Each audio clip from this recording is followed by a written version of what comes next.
In today's video, the most interesting cruise ship I've ever been on. Viking's new expedition ship, Viking Octantis. It launches special operations boats out a slipway at the back of the ship. It carries not just one, but two submarines, which can take passengers down hundreds of feet below the surface. It's got a cool lounge hidden in the front of the ship, with heavy-duty windows that let you see the view from just above the waterline.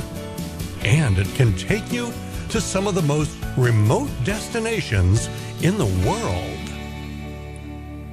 I feel like such a lucky guy because I got to spend 10 days aboard the coolest cruise ship I've ever been on, Viking Octantis.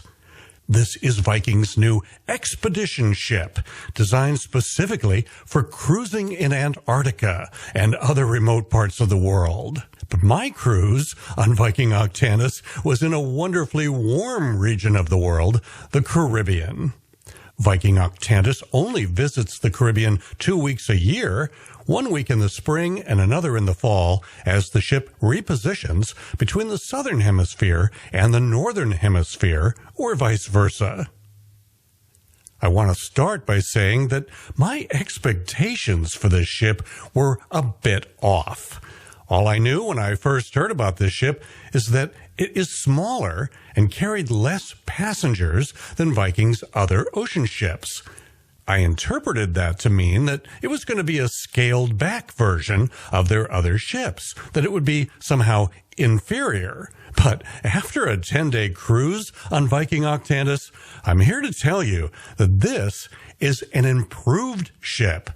Viking took everything they learned from their ocean ships and improved on things for this ship. Let me give you an example. If you've ever cruised on a Viking ocean ship, I'm sure you were impressed by the bathrooms in the cabins. They're brilliantly designed, including heated tile floors. So when you wake up in the morning and walk into the bathroom, the floor isn't cold on your bare feet, it's warm. Well, Viking managed to improve on that with their new expedition ship. Yes, the floor in the bathroom is still heated, but there's also a way to turn that heat off if you don't want the floor to be warm. And there's also a control to adjust how warm the floor is. So you can set the temperature of the bathroom floor to whatever your preference is. It's a smart improvement on the already smart design of their previous ships. Another example can be found in the buffet restaurant, the World Café. On the ocean ships, I was able to ask them to grill me a steak in the buffet, but it took them a long time to cook it, and there was only one type of steak available. In the World Café on Viking Octantis, they went all out with their grill. At dinner time, they offer many different types of steaks, several of which would have cost so much in a restaurant that I never would have ordered one.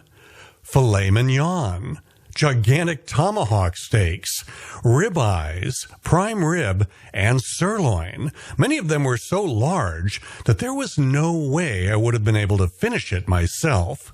It was easily enough for 2 people to share. I just loved that Viking went all in with the grill on Viking Octantis, making it more like a steakhouse than a buffet restaurant and offering big, high-end steaks at no extra charge at dinner every night. At lunchtime, there's an entirely different menu at the grill, including a personal favorite of mine, the Viking burger, which is topped with grilled purple onions and has an especially nice taste thanks to just a little bit of barbecue sauce. And another improvement over the ocean ships, they stopped serving coleslaw with the burgers. That just didn't work well. The liquid in the coleslaw got into the bun of the burger and made it soggy. And made the fries soggy too. It was a bad idea that I noticed they weren't doing on Viking Octantis. Another innovation I saw on Viking Octantis that I hadn't seen on their other ships was, for lack of any better way to describe it, a Viking version of Coldstone Creamery. I was always able to get gelato or sherbet on Viking Ocean ships, but on Viking Octantis in the World Café, at no additional charge, they would make you a special frozen treat, Coldstone Creamery style, on a freezing slab, mixing in whatever you want into it. I just absolutely loved this, and the staff was so wonderful. One night they made me this fantastic strawberry frozen thing with fresh strawberries mixed into it, and I loved it so much that the next night I wanted another one. Well, they hadn't brought out any strawberries that night, but the woman working the dessert area went all the way downstairs to some storeroom, got me fresh strawberries, and made me the dessert I had been craving, even though they weren't really offering it that night. It was incredibly great service, something that you'll get used to on Viking. It's just the way they do things. The way the staff treats the guests on Viking is completely different, hugely better than what I've experienced on most other cruise lines. Another thing they've improved on Viking Octantis compared to previous Viking ships is the thermal suite within the spa. This one has big picture windows that give you a beautiful view while you're relaxing in the thermal suite. On the other Viking ships, there are no windows to the outside from the thermal suite. This one on Viking Octantis is much nicer. And the hot tub that's a part of the thermal suite is open to the outside air, too, which I liked. And check out the snow falling from the ceiling of the snow grotto, another part of the thermal suite.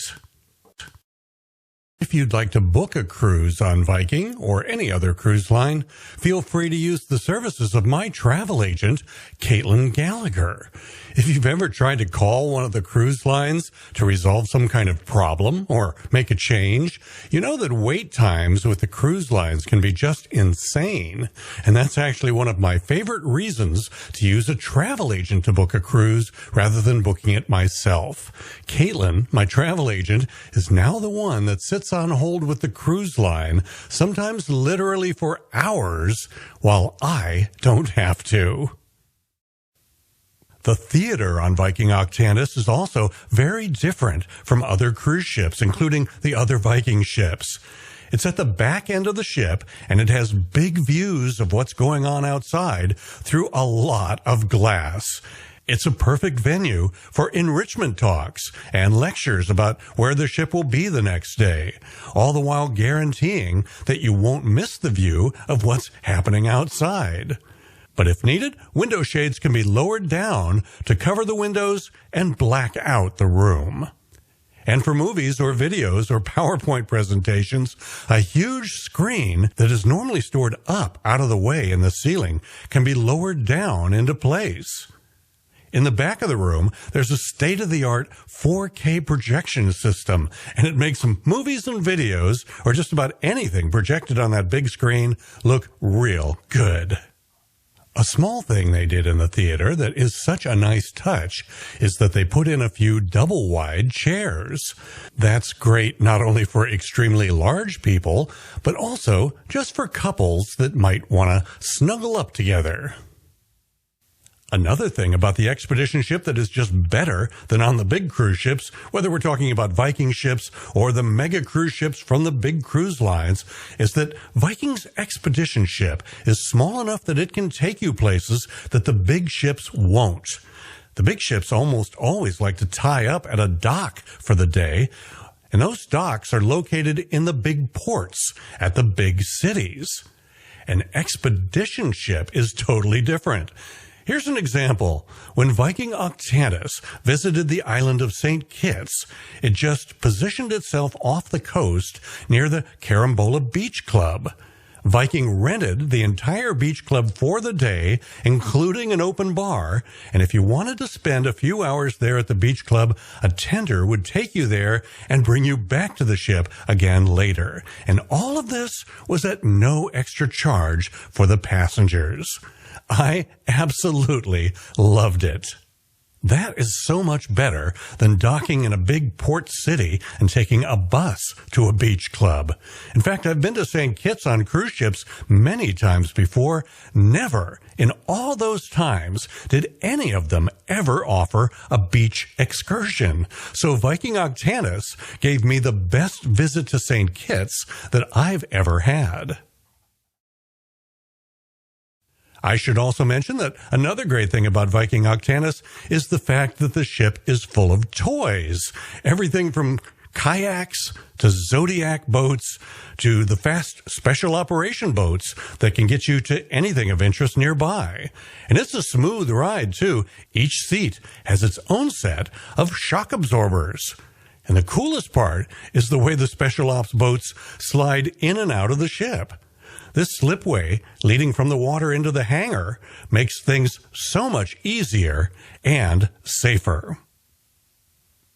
And finally, perhaps the biggest innovation on Viking Octantis, 2 yellow submarines, appropriately named John and Paul, that can take you down under the water for a look at what you can't see from the surface.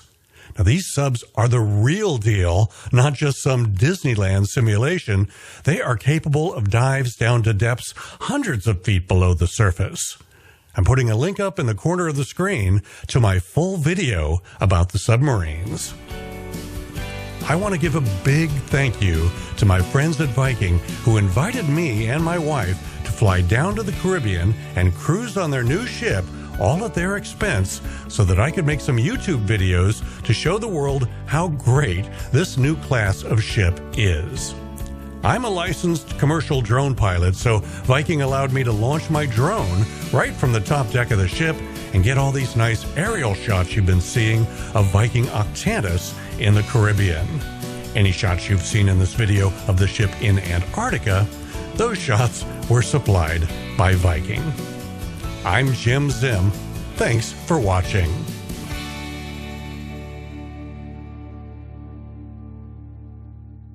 If you've got 24 minutes to watch another video and you'd like to see a complete tour of Viking Octantis from top to bottom, which shows off just about everything on board the ship, follow the link that should be on the screen right now to watch a great video made by my friend Jason Leppert of Popular Cruising.